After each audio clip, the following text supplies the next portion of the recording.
Hello Nerf Nation, and thanks for checking out our war footage. My name is Lucas, also known as Acmitten on Reddit, and I am the president of Reynolds Corners Nerfers, more commonly shortened to ReCoN. This first video contains shots from our 2014 June event, so let's get to it. First up, we have a game called Doors. The players are split between two teams, and each team assembles at an exterior door of our location. Once everyone is ready, a 3 count is given, and both teams rush in with the goal of eliminating the other team first. As for hit rules, we play shots to the head or torso tag the player out, and shots to the limb restrict the usage of that limb. Tonight, we have a total of 6 people playing, so we have 2 3-man teams. As we rush in, we fail to find anyone going to the lower level as we did, so we split up in the effort to go ahead and locate that other team upstairs. This can be one of the problems when playing Doors, is that if the two teams don't meet head-on in that first rush, the games can sometimes drag out.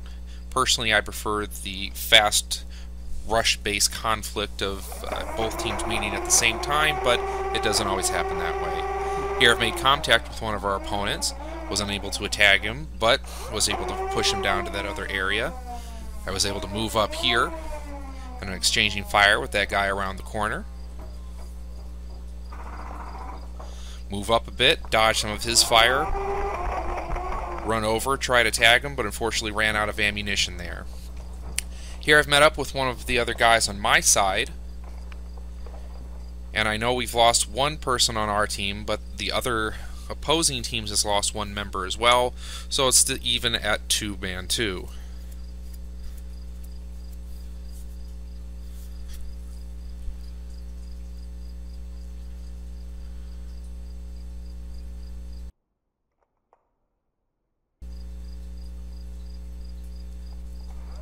What should have been a great plan doesn't work out too well for me, and doesn't work out too well for him as my team is eliminated. Most games will play 2 rounds of, and we'll try to change up something between each round. In the case of Doors, we change which entrance each team uses to get into the facility on, and in this round, my team's changing up a strategy as well. 2 of the guys are heading downstairs to try and meet up the opposing team there, while I'm sweeping the upstairs to see if any of their guys are trying to flank us. If I was going to meet the opposing team, this would be the hallway it would happen in, but at this point I'm pretty sure that they've gone downstairs entirely, and all I need to do is move around to outflank them.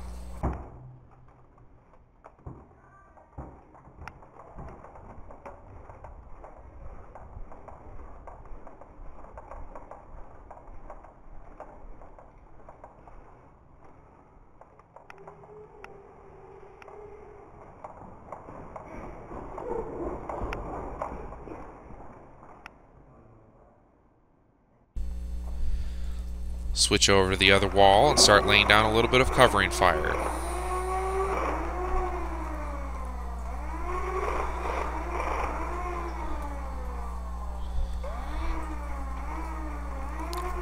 Now it's difficult to tell, but this particular hallway ends in an L that moves further throughout the church, and that's where the other 2 members of my team are.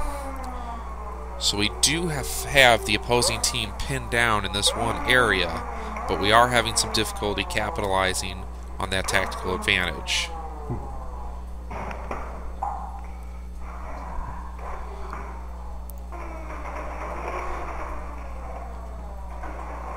Now unfortunately, one thing you're going to notice is that I am having some problems with my rapid strike here. It doesn't want to feed properly, which is causing a lot of just failure to fires. In fact, when I try to move up here, those failure to fires force me to retreat.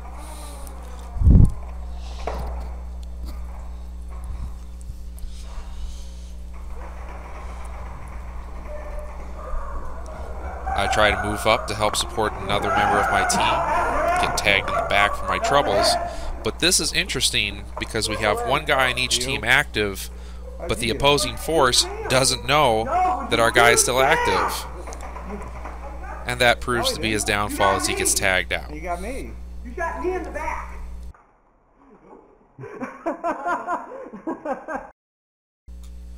So we decided to try something different with this round. We do 3 2-man teams, every team for themselves. Me and my guy head downstairs because this door right here is where the third team was starting from. We headed towards it in the hopes we'd be able to eliminate that team quickly, but they've already moved on. I glimpse someone through that door over there, but lose track of my teammate in the process and have to figure out where he went. So instead, we meet up again and opt to head down this way.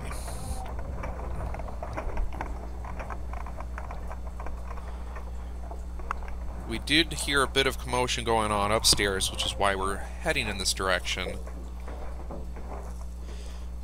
And our ultimate goal is to go ahead and set up an ambush in this stairwell utilizing these alcoves. The problem is that we're unaware of the fact that one team has already been completely eliminated and one guy off of the other team has also been eliminated. So those people who are out were actually just standing around upstairs talking, and one of them came over and informed us of the situation so we weren't wasting our time.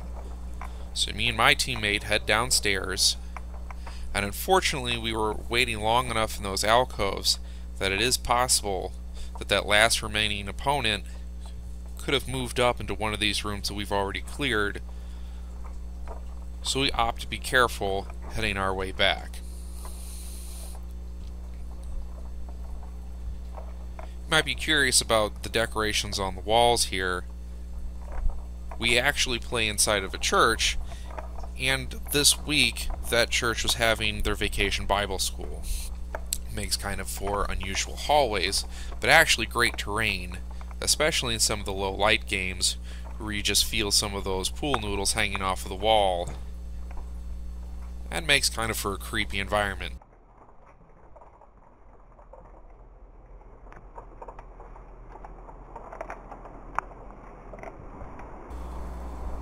Here we are taking our time, sweeping around all the areas to try and identify where this last person has gone.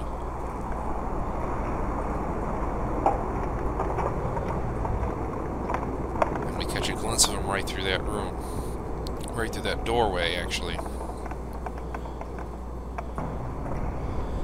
After checking back there, he's already moved upstairs, so I decide to press our numerical advantage, have my teammate stay behind and try and keep the opponent occupied while I move back through the facility in an attempt to flank him. I move up. I know he's around the corner. Wait for a moment. And proceed to lay down fire.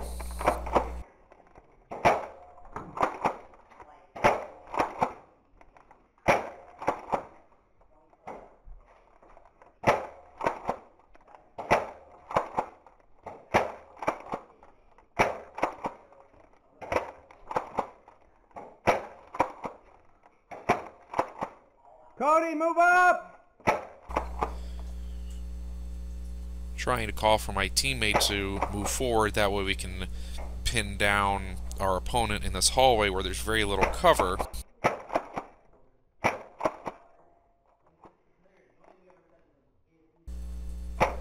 Also trying to use some of the superior range of the long shot to my advantage, but it doesn't work out that well.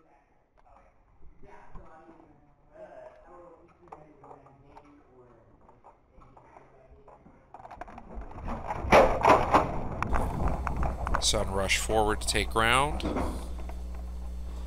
Hear the opponent falling back. Around the corner to see that my teammate's already been eliminated.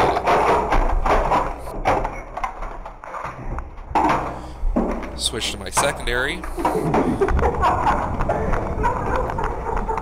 it's just a matter of time.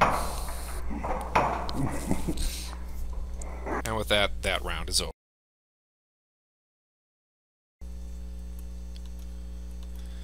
Next up, we're playing Disarm. This uses the Nerf Dart Tag electronic flag.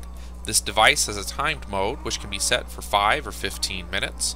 The players are divided into two teams, one who is defending the device, the other who needs to disarm it.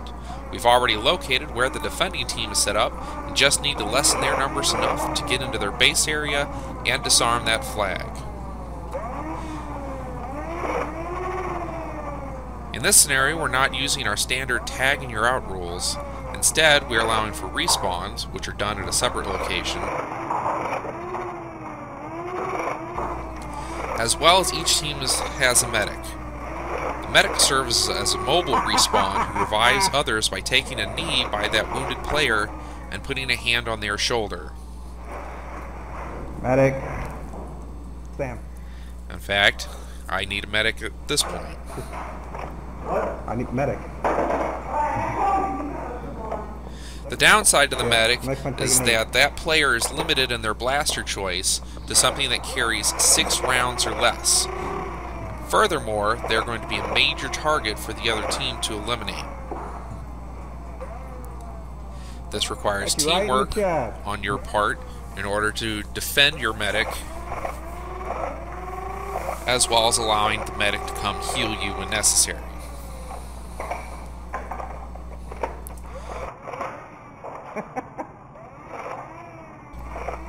Unfortunately, those failure to fire issues are still occurring with the rapid strike.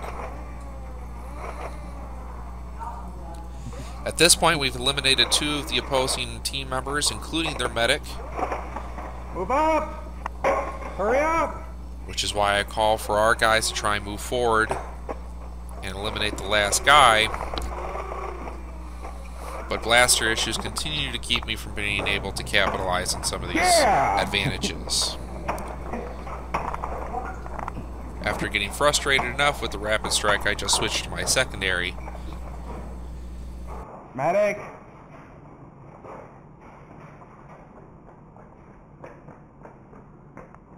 Pat's respawning. Keep an eye out, Pat's respawning.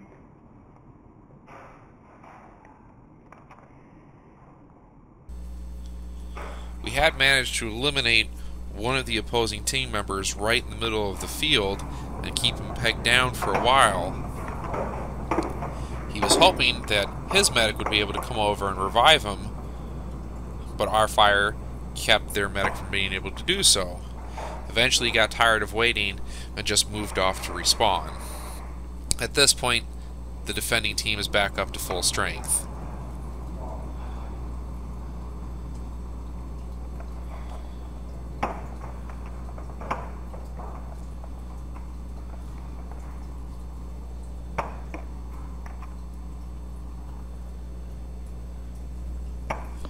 Really, a good portion of the pressure is on the offensive team to move forward and take and hold ground, because it's up to them to earn their victory. Just sitting back and waiting really only serves the defenders by allowing time to run out.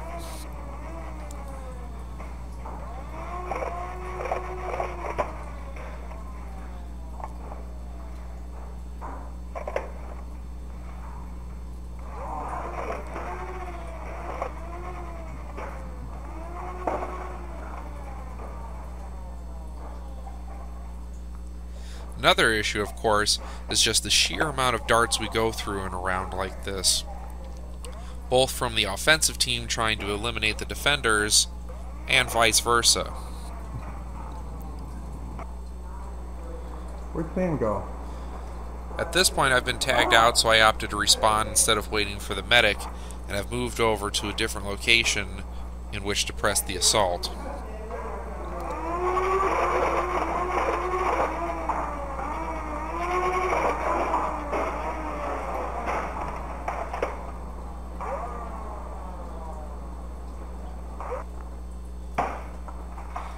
As noted before, time is always on the defender's side.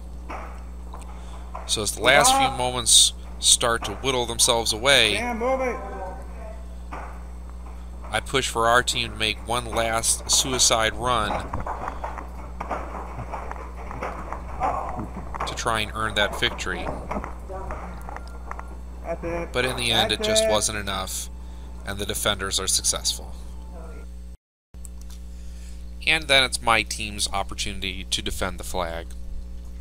We've chosen the library, which is a great room with good bottlenecks in order to block up the offensive team. And we're also trying to use the cover of darkness to keep them from being able to draw solid shots on us.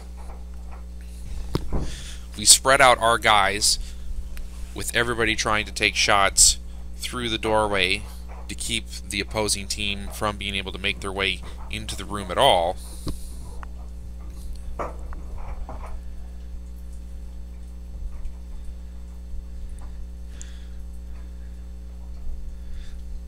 This raised area where I'm at also offers a great opportunity to try and take shots through the doorway into the hallway beyond, forcing that team to be aware of where they're at.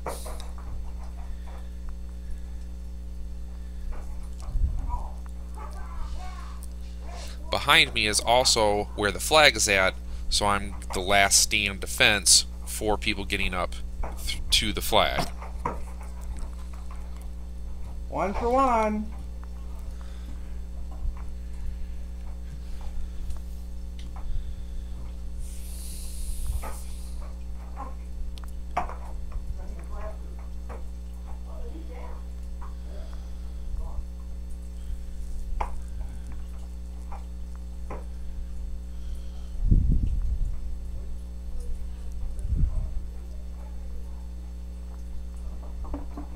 The problems start with our team when our medic gets tagged out, which is going to provide a great opportunity for the offensive team to push in and try and take us out, which they do so nearly immediately. Continuing failure to feed issues also plague the rapid strike, which keeps me from being able to really defend myself and allows the opposing team to get that victory. That does it for this event. Thanks for watching our video. I hope you enjoyed it. I also want to thank our location, Epiphany Lutheran Church, as well as our players, Pat, Sam, Corey, Cody, and Joe, for making it out to this event. It was a blast. If this looked like a good time and you're in the Northwest Ohio or Southeastern Michigan area or are traveling through there, we'd love to have you join us. More information about our membership and our events can be found at the ReCoN Facebook page, which is listed in the description below. If you have any comments for me, I'd love to hear them. Thanks again for watching, and Nerf on!